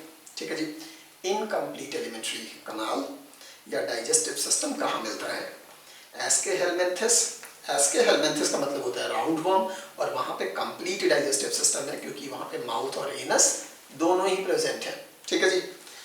प्लैटीहेलमिन्थिस, yes, platyhelminthes is a triploid organism जिसमें कि organ system grade of life organisation है, लेकिन यहाँ पे माउथ है लेकिन एनस नहीं है, ब्लाइंड सैक बॉडी प्लान है, और इसीलिए यहाँ पे हम लोग बोलते हैं कि जो डाइजेस्टिव सिस्टम है वो क्या है, इनकम्प्लीट है, क्योंकि इसमें माउथ तो है लेकिन एनस नहीं है। सिलेंट्रेट्स, देखिए बेटा, सिलेंट्रेट्स में टिश्यू ग्रेड ऑफ ऑर्गेनाइजेशन होता है, वहाँ पे ऑर्गन सिस्टम है ही नहीं, तो हम लोग वहाँ डाइजेस्टिव सिस्टम की बात नहीं करते हैं, ठीक है। एनेलिडा, एनेलिडा में कंप्लीट डाइजेस्टिव सिस्टम होता है, इसीलिए करेक्ट आंसर क्या है, ऑप्शन नंबर 2 प्लैटीहेल्मिन्थस, ठीक है। कुछ बच्चे कंफ्यूज हो रहे होंगे कि सिलेंट्रेटा भी हो सकता है, नहीं बेटा, सिलेंट्रेटा में हम किसी भी ऑर्गन सिस्टम की बात नहीं करते, इसीलिए कंप्लीट इनकम्प्लीट डाइजेस्टिव सिस्टम की बात ही हम नहीं करेंगे। बात समझ में आ रही है? इसीलिए आप ऐसे क्वेश्चंस में आंसर क्या लगाएंगे, प्लैटीहेल्मिन्थस, ओके। क्वेश्चन नंबर 51 देखिए, ozone hole was first discovered over Antarctic by satellite. देखो बेटा, ये फैक्ट एंड फिगर्स है, याद रखेंगे। 1985 निम्बस 7 यूएस का सैटेलाइट है, निम्बस 7, उसको यूज करके हम लोगों ने पहली बार आर्कटिक रीजन में जो आपका ओजोन होल है उसकी हमने मैपिंग चालू की थी, ओके। डिस्कवरी उसके पहले एक फाइटर पायलट ने किया था स्ट्रेटोस्फीयर में, लेकिन इसकी ट्रैकिंग हमने चालू की किसके हेल्प से, nimbus 7 satellite 1985। So answer 1। Question number 52, a baby patient is generally advised, a baby patient is generally advised to especially consume more meat, lentils, milk and egg in the diet only when he suffers from, देखो बेटा, ये जो भी आपके diet में दिए गए हैं, मीट, लेंटिल्स, मिल्क, एग, ये सब प्रोटीन रिच फूड हैं, ठीक है। तो प्रोटीन रिच फूड हम किसको प्रेस्क्राइब करेंगे, जिसके बॉडी में प्रोटीन की कमी होगी, यानी कि जिसको कि प्रोटीन डेफिशिएंसी है, एंड प्रोटीन डेफिशिएंसी अगर किसी बेबी में है तो डिजीज का नाम क्या होता है, कवासियोरकर, राइट। इसीलिए आंसर क्या है, कवासियोरकर, नंबर 1, ठीक है। तो जो भी baby under 5 years of age होते हैं जिनको प्रोटीन की डेफिशिएंसी होती है, they suffers from a disease called kwashiorkor, और उसका इलाज क्या है, उनको हम प्रेस्क्राइब करते हैं कि आप प्रोटीन रिच फूड का इंटेक करें या उस बच्चे को प्रोटीन रिच फूड खिलाएं। क्वेश्चन नंबर 53 देखेंगे, N example of gene silencing is, देखिए ये भी फैक्ट एंड फिगर है, याद रखेंगे कि फ्लेवर सेवर टोमेटो जो होता है, इसमें जो फ्रूट राइपनिंग एंजाइम्स होते हैं उनको हम क्या करते हैं, साइलेंस कर देते हैं, यानी कि उनके एक्सप्रेशन को हम लोग रोक देते हैं, रोकते नहीं है, बहुत कम हो जाता है, जिसकी वजह से ये जो टोमेटो है ये बहुत धीरे धीरे राइप करते हैं। इसकी वजह से होगा क्या, इसका सेल्फ लाइफ बढ़ जाएगा, मतलब तोड़ने से लेकर के खराब होने तक का जो टाइम पीरियड है वो बढ़ जाएगा, ठीक है। It is of economic importance, हाँ जी, खेत से तोड़ा और बाजार में बेचने तक में अगर मान लो 1 सप्ताह का टाइम लग रहा है तो 1 सप्ताह इज गुड एनफ टाइम। आप समझो ऐसे कि मान लो एक नॉर्मल टोमेटो है जो कि तोड़ने के बाद 2 दिन में सड़ जाता है, तो उसमें लॉस ज़्यादा है, अगर 7 दिन में सड़ रहा है तो ऑब्वियसली लॉस कम होगा, इकोनॉमिक इम्पॉर्टेंस है इस बात का, ठीक है। तो फ्लेवर से टोमेटो में हमने क्या किया है, फ्रूट राइपनिंग जो एंजाइम्स है उनका क्या किया है, जीन साइलेंसिंग किया है, ओके। Option number 2। 54 देखेंगे, species diversity is lowest in ecosystem, किस इकोसिस्टम में, ट्रॉपिकल रेन फॉरेस्ट में आपका स्पीसीज डाइवर्सिटी मैक्सिमम होता है, ग्रासलैंड, डेसिडुअस एंड टुंड्रा। देखिए बेटा, टुंड्रा में सबसे कम होता है, ठीक है। टुंड्रा में बिकॉज ऑफ इन्वायरमेंटल कंडीशंस आपकी जो प्रोडक्टिविटी है वो भी सबसे कम है और स्पीसीज डाइवर्सिटी भी सबसे कम होती है। Option number 2 tundra.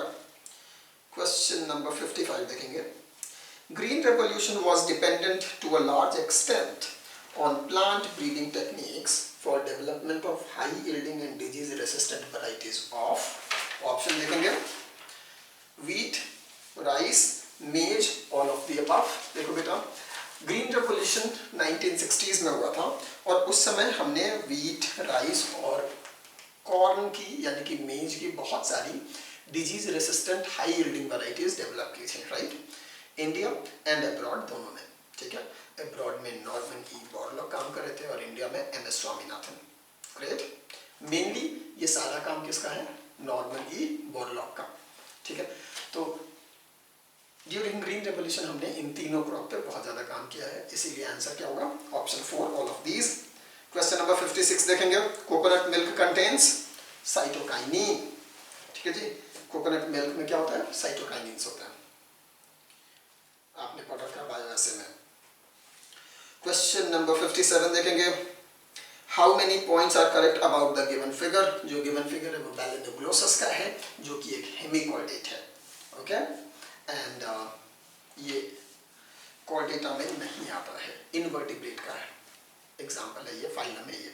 ठीक है, तो बैलेनोग्लोसस के बारे में कौन कौन सा सही है, worm like marine animal, bilateral symmetrical and enterocoelomate, बिल्कुल सही बात है। Body is divided into proboscis and collar only, गलत बात है, प्रोबोसिस, कॉलर एंड ट्रंक, तो ये स्टेटमेंट गलत है, B statement is wrong. Notochord is absent, बिल्कुल सही बात है, यहाँ पे नोटोकॉर्ड नहीं होता है, और जो कॉर्ड लाइक स्ट्रक्चर होता है उसको हम स्टोमोकॉर्ड बोलते हैं। ठीक है, D circulatory system is open type and heart is situated dorsally, this is correct. Reproduction is sexual and development is indirect, reproduction is sexual and development is indirect, ये भी सही है। ठीक है, तो इसमें से 5 में से 4 जो है वो सही है और 1 गलत है, option number 3। 58, which of the following is or are examples of passive immunity। ठीक है, एंटीजन एडमिनिस्ट्रेशन नहीं जी, antigen administration is an example of active immunity. Basically यहाँ पे हम लोग वैक्सीनेशन करते हैं एंटीजन को एडमिनिस्टर करके। ओरल पोलियो वैक्सीन, ये भी एक्टिव इम्यूनिटी देता है। ठीक है, ये भी वैक्सीनेशन का टाइप है। इन्फेक्शन अगेन एक्टिव इम्यूनिटी देगा। कोलेस्ट्रम, कोलेस्ट्रम क्या होता है, early mother's milk and it is rich in antibody A, secretory antibody जो है, और ये जो एंटीबॉडी है ये क्या करता है, आपको पैसिव इम्यूनिटी देता है, इसीलिए option 4। Question number 59, what happens when diaphragm gets contracted। Diaphragm जब कॉन्ट्रैक्ट होता है तो क्या होता है, देखो बेटा, डायफ्राम जब कॉन्ट्रैक्ट होता है तो देखिए, अगर मैं एक ब्लॉक डायग्राम बनाऊं ह्यूमन बीइंग का,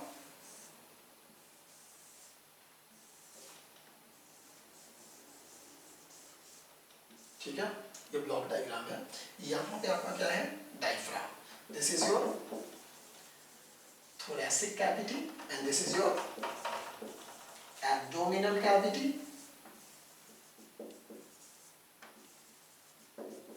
ठीक है, अब डायफ्राम के 2 पोजीशन हो सकते हैं, ये क्या है आपका नॉर्मल पोजीशन, और ये क्या हो सकता है आपका कॉन्ट्रैक्टेड पोजीशन, थोड़ा नीचे आ गया, समझ में आ रहा जी। तो जब डायफ्राम कॉन्ट्रैक्ट करता है तो नीचे आता है, इसकी वजह से थोरासिक कैविटी का वॉल्यूम क्या होता है, इंक्रीज होगा। किस पार्ट में, एंटेरियो पोस्टीरियर, क्योंकि ये आपका एंटेरियर पार्ट है, ये आपका पोस्टीरियर पार्ट है, समझ में आ रहा जी। तो थोरेसिक कैविटी का वॉल्यूम इंक्रीज तो होता है, लेकिन इन विच प्लेन, इन एंटेरियो पोस्टीरियर प्लेन, याद रखेंगे, इसीलिए करेक्ट आंसर इसका क्या होगा, ऑप्शन नंबर 2। क्वेश्चन नंबर 60 देखेंगे बेटा,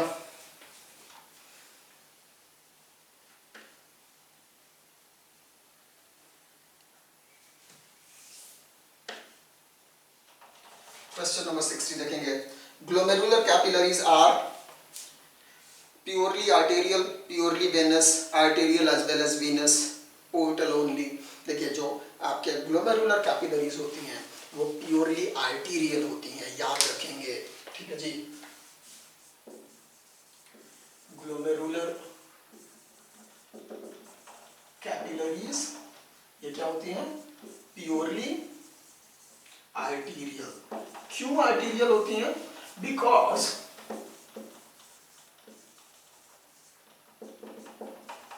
it has only pure blood। ठीक है, और यहां पे O2 ट्रांसपोर्ट नहीं होता है। ठीक है, तो ग्लोमेरुलर ब्लड एफरेंट आर्टेरियोल से ब्लड जो एंटर करता है और इफरेंट से जो एग्जिट करता है, दोनों में ऑलमोस्ट ऑक्सीजन का लेवल सेम होता है, यानी कि यहाँ पे ऑक्सीजन का एक्सचेंज नहीं होता है, सिर्फ क्या होता है, अल्ट्रा फिल्ट्रेशन होता है। इसीलिए भी हम बोलेंगे कि यहाँ से जो ब्लड निकल रहा है वो प्योरली क्या है, आर्टेरियल है, क्योंकि ऑक्सीजन का लेवल अभी भी इसमें हाई है। समझ में आ रहा है? ओके, इसीलिए ऑप्शन क्या होगा? ऑप्शन 1। क्वेश्चन नंबर 61 देखेंगे बेटा। 61, life span of an organism is, क्या होता है? It is the duration between birth to natural death. याद रखिएगा वर्ड नेचुरल, ठीक है? अगर एक्सीडेंटल होता है तो उसको हम लाइफ स्पैन नहीं कहते हैं। लाइफ स्पैन किसको बोलेंगे हम लोग? From birth to natural death. Okay, option number 1। Question 62 देखेंगे। Tubulin protein synthesis in which phase? Tubulin protein का सिंथेसिस बेटा होता है in the G2 phase of the interphase. कहाँ होगा? G2 phase of the interphase, इसीलिए ऑप्शन नंबर 3। क्वेश्चन 63 देखेंगे। Which is the solution for the treatment of e-waste in an environment friendly manner? ठीक है, e-waste इलेक्ट्रॉनिक वेस्ट जो होता है, इसका environment friendly method of disposal क्या होता है? It is recycling. Okay, so option number 4 recycling. इसको हम इंसर्नेशन में क्यों नहीं यूज करते? Because it has a lot of heavy metals and poisonous gases. ठीक है, इसीलिए बेस्ट मेथड क्या है? Recycling. 64, attachment of spindle fiber to kinetochores of chromosomes become evident in, evident का मतलब बिल्कुल साफ साफ दिखना। ओके, तो एविडेंट कब होता है? During anaphase. देखो, ये बाइंडिंग लेट प्रोफेज से ही चालू हो जाती है, मेटाफेज में भी रहेगी, लेकिन एविडेंट कब होगी? एनाफेज में, जब दोनों क्रोमोसोम्स या दोनों सिस्टर क्रोमेटिड्स अलग अलग पोल्स पे पुल किए जाएंगे। उस समय ये जो काइनेटोकोर्स होते हैं और इसकी जो बाइंडिंग होती है स्पिंडल फाइबर से, ये बहुत ज़्यादा एविडेंट हो जाती है। समझ में आ रहा है? इसीलिए आंसर लगाएंगे एनाफेज। ठीक है, कंफ्यूज नहीं होना है, वर्ड एविडेंट पूछा है, इसीलिए हम आंसर क्या लगाएंगे? Anaphase. Okay, question number 65, the bottled juice are clarified by the use of pectinase and proteases. हाँ जी, एनसीईआरटी की लाइनिंग है बेटा, बिल्कुल याद रखेंगे कि जो बॉटल्ड फ्रूट जूस होते हैं वो ज़्यादा क्लियर होते हैं एज कम्पेयर टू जो आप फ्रेश निकालते हो। क्यों? जब आप फ्रेश निकालते हो तो उसमें बहुत सारे लंप ऑफ टिश्यूज होते हैं, बहुत सारे सेल्स एक साथ होते हैं, जिसकी वजह से वो टर्बिड होता है। जैसे ही आप इसको पेक्टिनेज और प्रोटीएज से ट्रीट करोगे तो जो बड़े बड़े प्रोटीन के क्लस्टर्स हैं या जो सेल्स हैं वो सारे आपस में टूट जाएंगे, अलग अलग हो जाएंगे एंड जूस कैसा हो जाता है? क्लियर। ओके, इसीलिए option number 4 both 1 and 2। Question number 66 देखेंगे। Mineral that requires for growth of pollen tube is, तो पॉलन ट्यूब के ग्रोथ के लिए हमें चाहिए होता है कैल्शियम। ठीक है, जो कैल्शियम है वो आपके पॉलन ट्यूब के ग्रोथ के लिए चाहिए, और साथ में हमें क्या चाहिए? बोरोन। क्या चाहिए? बोरोन। तो याद रखेंगे कैल्शियम और बोरोन यहाँ पे दोनों दिया हुआ है, इसलिए आप आंसर लगाएंगे बोरोन। ठीक है, अगेन एनसीईआरटी की लाइन है। बोरोन जो है वो एक ऐसा केमिकल है जो कि cell differentiation, cell elongation, pollen tube formation, pollen tube elongation, इन सब के लिए इंपॉर्टेंट होता है, इसीलिए आंसर क्या लगाएंगे? Option number 2 boron. 67 देखेंगे। Which pair is not matched correctly? Tetanus, opisthotonus. हाँ जी बेटा, ऑफिस्टोटोनस का मतलब होता है, टोनस का मतलब होता है टेंसिटी। ओके, और जैसे ही टेटनस होता है तो वहाँ पे मसल जो है वो कॉन्ट्रैक्ट करना बंद कर देती हैं, एक सर्टेन स्टेट में लॉक हो जाती हैं, जिसकी वजह से जो बॉडी है वो बिल्कुल रिगर मॉर्टिस की तरह टाइट हो जाता है। ठीक है, इसी कंडीशन को हम बोलेंगे ऑफिस्टोटोनस। तो टिटानस में बिल्कुल ऐसा होता है, सही है। डिप्थेरिया, सिक टेस्ट, सही है। हेपेटाइटिस बी वायरस, सामने लिखा है आरएनए वायरस, नहीं जी, हेपेटाइटिस बी वायरस का जीनोम कैसा है? Double stranded DNA, so it is a DNA virus. याद रखेंगे हेपेटाइटिस बी का जो वायरस है वो कैसा है? डीऑक्सीराइबोवायरस है, डीएनए है इसमें, डबल स्ट्रैंडेड डीएनए है, तो ये गलत है। Option number 3 is not correctly matched, and यही आपका सही आंसर है। फोर्थ है टाइफाइड का विडाल टेस्ट, ये तो होता है, आपको मालूम है। 68 देखेंगे। Condensation of chromatin material completed during. बेटा क्रोमैटिन मटेरियल से आप कंफ्यूज नहीं होंगे, बेसिकली क्वेश्चन ये पूछ रहा है कि क्रोमोसोम का कंडेंसेशन जो है वो कंप्लीट कब होता है। ठीक है, तो क्रोमोसोम का कंडेंसेशन जो है वो कंप्लीट होगा जाके मेटाफेज में। ठीक है, प्रोफेज में इट गोज ऑन, कंडेंसेशन होता है, कंप्लीट कब होगा? मेटाफेज में। ओके, क्वेश्चन नंबर 69 देखेंगे। एक फिगर दिया हुआ है, ओके, सर्किट डायग्राम है किसका, आपका सर्कुलेटरी सिस्टम का, और पूछा है कि इनमें से कौन सा सही है उसके बारे में। ए डोर्सल आयो, फर्स्ट जो है वो डी डोर्सल आयोटा। देखो बेटा डी जो है वो डोर्सल आयोटा नहीं है बल्कि क्या है, पल्मोनरी आर्टरी है। ए जो है वो पल्मोनरी वेन है, बी जो है वो सिस्टमिक आर्टरी है, और सी जो है वो वेना कावा है।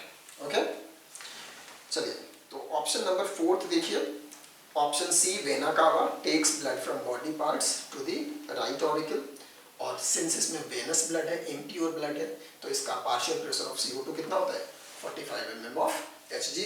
So correct answer is option number 4। Okay बेटा, क्वेश्चन नंबर 70 देखेंगे। lateral branch with short internodes and each node bearing rosette of leaves and tuft of root is called। देखो बेटा बेसिकली कैसा है, शॉर्ट लेटरल ब्रांचेस हैं, okay, short lateral branches हैं, और हर एक नोड से there is a tuft of root, there is a tuft of root, और ऊपर में क्या है, there is a rosette of leaves.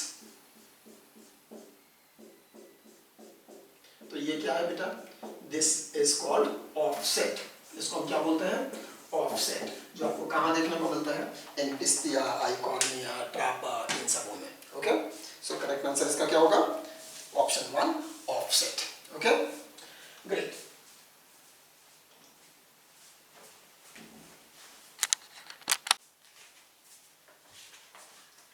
Question number 71, एक करेक्ट मैच है, आपको पता करना है कि करेक्ट मैच कौन सा है। Alternaria, sexual reproduction, deuteromycetes. देखो बच्चा, ऑल्टरनेरिया ड्यूटेरोमाइसिटीज का मेंबर तो होता है, लेकिन ड्यूटेरोमाइसिटीज में सेक्सुअल रिप्रोडक्शन एब्सेंट होता है। Okay, so this is a wrong match. Agaricus, agaricus में सोमैटोगैमी तो होगा, लेकिन वो एस्कोमाइसिटीज नहीं, बेसिडियोमाइसिटीज का मेंबर है, ये भी गलत है। अगर हम लोग बात कर रहे हैं polytrichum, oogamous, bryophyta, this is a correct match, right. Volvox anisogamous नहीं होता, उसमें क्या होता है, ऊगैमस टाइप ऑफ रिप्रोडक्शन होता है, और ग्रीन एल्गी का मेंबर वो होता है। तो ऑप्शन नंबर 3 इज करेक्ट, बाकी सब में कुछ ना कुछ गलत है। क्वेश्चन नंबर 72 देखेंगे। Which intermediate of Krebs cycle is used as a substrate for amino acid biosynthesis? Answer क्या होगा बेटा, अल्फा कीटो ग्लूटरेट। हाँ जी, आपने एक रिएक्शन पढ़ के रखा था कि alpha keto ग्लूटरिक acid,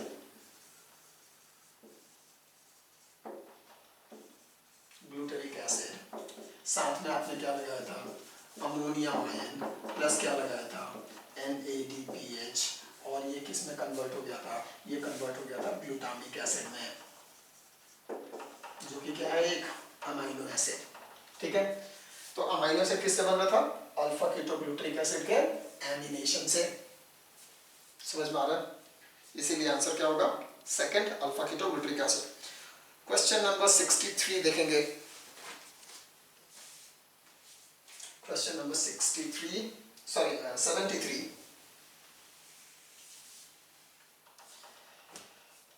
Which of the following statements are incorrect? आपको इनकरेक्ट स्टेटमेंट बताना है। Or given species may occupy more than one trophic level in the same ecosystem. Correct है, बिल्कुल हो सकता है। B, pyramid of energy is always upright. बिल्कुल correct है। Succession and evolution would have been anti-parallel process. नहीं बेटा, succession और एवोल्यूशन क्या है, पैरेलल प्रोसेस होगा। हाँ जी, एंटी पैरेलल प्रोसेस नहीं होगा, इसीलिए ये स्टेटमेंट इनकरेक्ट है। Primary succession is faster than secondary succession, उल्टा है, secondary succession is faster than primary succession. क्यों, प्राइमरी सक्सेशन बेयर रॉक पे होता है, ऐसी जगह जिस पे पहले कोई वेजिटेशन ना रहा हो, और सेकेंडरी सक्सेशन किसको बोलते हैं, जहाँ पे पहले सक्सेशन हो चुका है, तो वहाँ पे ऑलरेडी सॉइल का फॉर्मेशन है, तो सक्सेशन का रेट फास्टर होता है। ठीक है, सो C and D are incorrect. Question number 74 देखेंगे। Person suffering from diabetes mellitus will show which of the following symptoms. ठीक है, डायबिटीज मेलाइटस की बात कर रहे हैं हम लोग। ओके, ऑप्शन देखेंगे, ग्लूकोज इन यूरिया, हाँ जी बिल्कुल होता है, जिसको हम ग्लूकोज यूरिया बोलते हैं। डिहाइड्रेशन बिल्कुल होगा। पॉलीडिप्सिया ये भी होगा। तो आंसर क्या लगाएंगे? Option number 4 all of these. Question number 75 देखेंगे। The chloride content of RBC will be higher than that of plasma in. ठीक है, देखिए बेटा इस क्वेश्चन को करने से पहले आपको कुछ और बताता हूँ। आरबीसी, सपोज करो कि दिस इज योर आरबीसी और ये कहाँ होगा? इन अ ब्लड वेसल। सपोज कीजिए this is a blood vessel, okay. और बाहर में क्या होगा? ये क्या है? प्लाज्मा। क्वेश्चन बोल रहा है कि अंदर में क्लोराइड का कंसंट्रेशन क्या है? ज्यादा है, और बाहर में क्लोराइड का कंसंट्रेशन प्लाज्मा में क्या है? कम है। ये कब होगा? जब क्लोराइड अंदर मूव करेगा। समझ में आ रहा है जी? यानी कि क्या होगा? Chloride shift. बात समझ में आ रही है? और क्लोराइड शिफ्ट आपका कब होता है? जब टिश्यूज में बाइकार्बोनेट बनता है, हाँ जी, तो टिश्यूज से CO2 आएगा, आरबीसी के अंदर आकर के वो कन्वर्ट होगा किसमें? कार्बोनेट में, बाइकार्बोनेट में। और बाइकार्बोनेट जब HCO3 यानी कि बाइकार्बोनेट जब आरबीसी से बाहर जाएगा, HCO3 बाइकार्बोनेट आरबीसी के बाहर जाएगा और क्लोराइड अंदर आएगा। और इसकी वजह से क्या होगा? जिसको हम क्लोराइड शिफ्ट बोलेंगे, इसकी वजह से क्या होगा?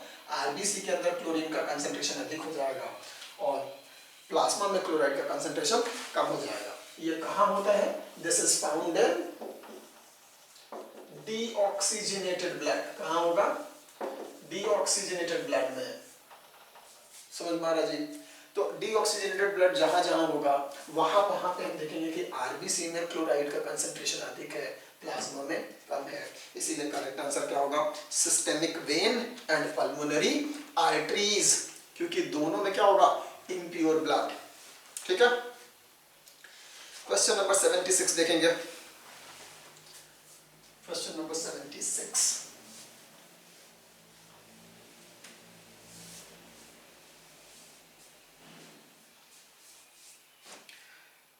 Which one of the following example is related with simple columnar epithelium? बेटा इसको आपको याद रखना है, आंसर होगा बाइल डक्ट। ओके, यहाँ पे सिंपल कॉल्यूमिनर बोला है इसीलिए बाइल डक्ट। 77 देखेंगे। Which of the following statement is incorrect? Okay, any population has built-in variation in characteristics. बिल्कुल सही बात है बेटा। कोई भी जो नेचुरल पॉपुलेशन होता है उसके अंदर बहुत अलग अलग तरह के वेरिएशंस होते हैं। जो सारे ऑर्गेनिजम्स होते हैं बिल्कुल एक जैसे नहीं होंगे, सारे के सारे क्लोन्स नहीं होंगे, बल्कि क्या होंगे? उनमें कोई ना कोई वेरिएशन जरूर होता है। Second, natural selection is a mechanism of evolution. सही बात है, new Darwinian theory. The geological history of earth never correlates with biological history of earth. ये गलत बात है। In fact geological history of earth correlates with the biological history of the earth, और इसको हम लोग पढ़ते हैं under the geological time scale. ठीक है बेटा, तो ये जो थर्ड आपका स्टेटमेंट है दैट इज इनकरेक्ट। फोर्थ बोल रहा है according to Darwin the fitness refers ultimately and only to reproductive fitness as per Darwin. This was a correct statement. ठीक है, सो ऑप्शन नंबर 3 आपका करेक्ट आंसर है। Question number 78 देखेंगे। Which of the following organism lack cell wall in vegetative phase? हाँ जी, तो अपने vegetative phase में इनमें से किसके पास सेल वॉल नहीं होता है? डायटम्स में तो होता है, हाँ जी। इनफैक्ट उसमें तो आपका फिस्ट्यूल का फॉर्मेशन होता है, आपने पढ़ रखा है, soap box like structure. Slime mould में कोई भी सेल वॉल नहीं होता। फंजाई में होता है, काइटिन का बना हुआ। डाइनोफ्लैजलेट्स में भी होता है, किसका बना हुआ? सेलुलोज का बना हुआ। ठीक है जी, इसलिए आंसर क्या लगाएंगे? Option number 2।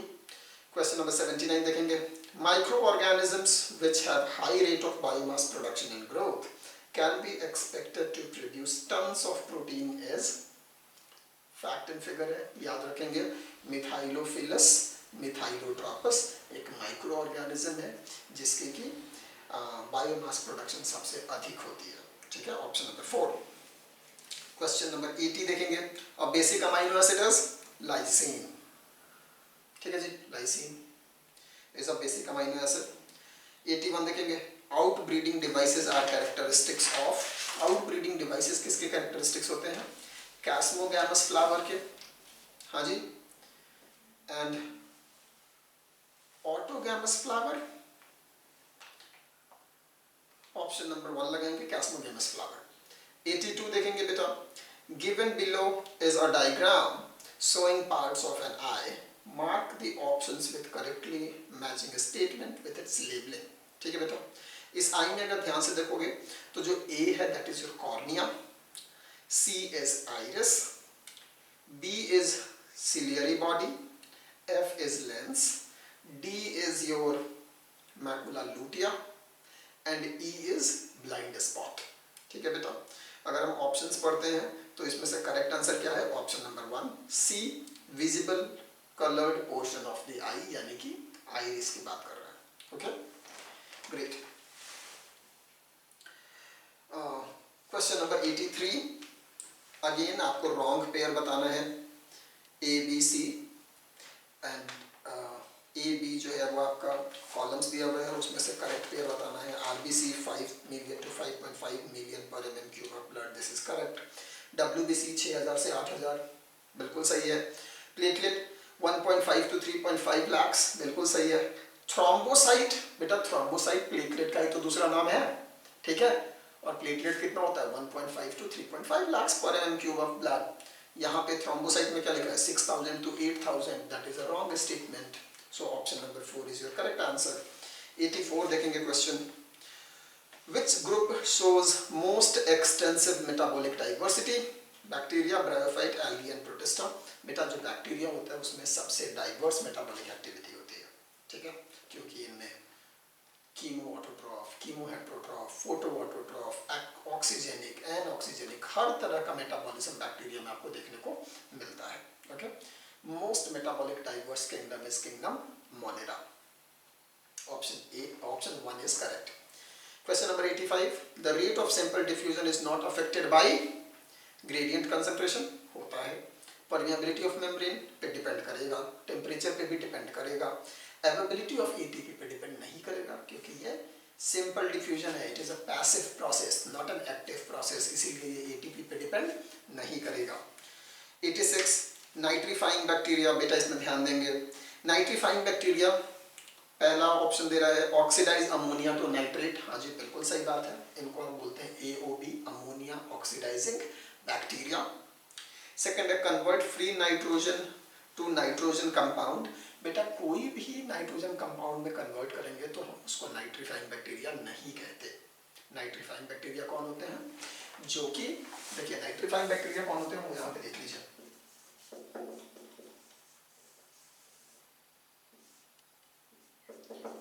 Nitrifying bacteria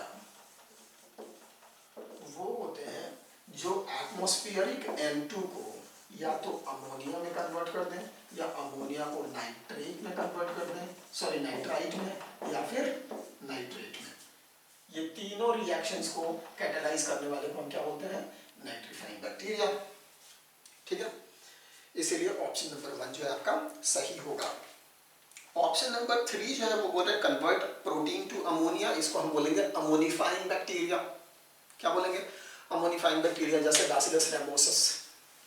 okay, question number 4, sorry option number 4 बोल रहा है reduce nitrate to free nitrogen, nitrate को फ्री नाइट्रोजन में कन्वर्ट करने वाले को हम क्या बोलते हैं? डीनाइट्रीफाइंग बैक्टीरिया, ठीक है, वो उसका उल्टा है, denitrifying bacteria like Pseudomonas, Thiobacillus. Okay, इसीलिए इसका करेक्ट आंसर क्या होगा? Option number 1। 87 देखेंगे, विच one of the following has the highest number of species in nature? हाँ जी, मैमल्स, बर्ड्स, एम्फीबिया या fish. Again NCERT, ecology, biodiversity, straight forward question है chart से, answer क्या होगा बेटा? फिशेस। फिशेस की जो आपकी बायोडाइवर्सिटी है it is almost 50% of the entire vertebrate species, ठीक है। Question number 88, contraction of diaphragm and external intercostal muscles, उससे क्या होगा? Decrease in intrapulmonary pressure, increase in intrapulmonary pressure, decrease in thoracic volume of thoracic cavity, causes alveolar pressure more than atmospheric pressure. देखिए बेटा, जब contraction of diaphragm and external intercostal muscle होता है तो उसकी वजह से थोरेसिक कैविटी का वॉल्यूम इंक्रीज होगा एंड इंट्रापल्मोनरी प्रेशर कम होगा, इसीलिए option number 1 decreases intrapulmonary pressure. 89 देखेंगे, gross calorific value of carbohydrate is slightly more than it's physiological value.